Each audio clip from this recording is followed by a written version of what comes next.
قصيدة بعنوان امرأة تمشي في داخلي.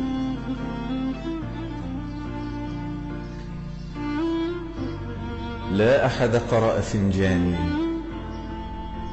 إلا وعرف أنك حبيبتي. لا أحد درس خطوط يدي إلا واكتشف حروف اسمك الأربعة. كل شيء يمكن تكذيبه إلا رائحة امرأة نحبها. كل شيء يمكن إخفاؤه إلا خطوات امرأة تتحرك في داخلنا. كل شيء يمكن الجدل فيه إلا أنوثتك. أين أخفيك يا حبيبتي؟ نحن غابتان تشتعلان وكل كاميرات التلفاز مسلطة علينا. أين أخبئك يا حبيبتي؟ وكل الصحفيون يريدون أن يجعلوا منك نجمة الغلاف ويجعلوا مني بطلا إغريقيا وفضيحة مكتوبة. أين أذهب بك وأين تذهبين بي؟ وكل المقاهي تحفظ وجوهنا عن ظهر قلب. كل الفنادق تحفظ أسماءنا عن ظهر قلب. كل الأرصفة تحفظ موسيقى أقدامنا عن ظهر قلب. نحن مكشوفان للعالم كشرفة بحرية ومرئيان كسمكتين ذهبيتين في إناء من الكريستال. لا أحد قرأ قصائدي عنك إلا وعرف مصادر لغتي. لا أحد سافر في كتبي إلا ووصل بسلامة إلى مرفأ عينيك. لا أحد أعطيته عنوان بيتي إلا توجه صوب شفتيك. لا أحد فتح جواريري إلا ووجدك نائمة هناك كفراشة. لا أحد نبش أوراقي إلا وعرف تاريخ حياتك.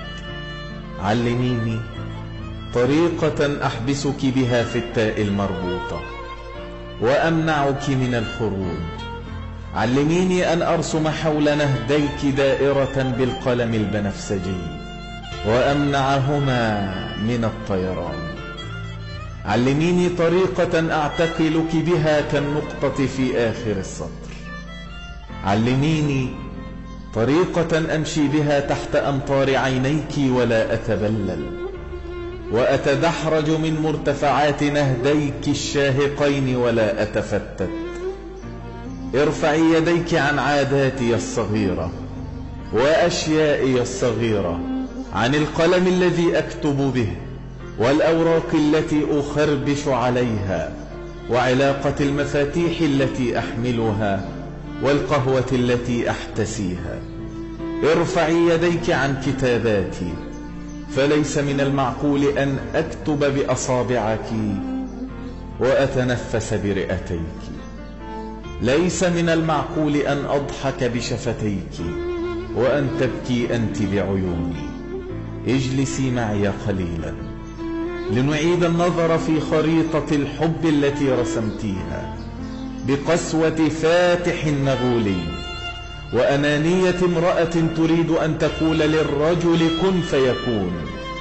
كلميني بديمقراطية، فذكور القبيلة في بلادي أتقنوا لعبة القمع السياسي.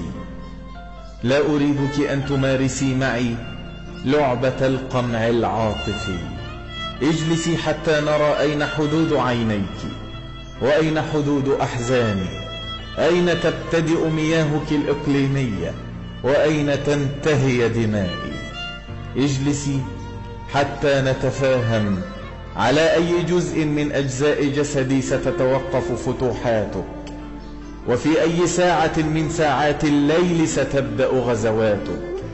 اجلسي معي قليلا حتى نتفق على طريقة حب لا تكونين فيها جاريتي، ولا أكون فيها مستعمرة صغيرة في قائمة مستعمراتك، والتي لا تزال منذ القرن 17 تطالب نهديك بالتحرر، ولا يسمعان ولا يسمعان ولا يسمعان.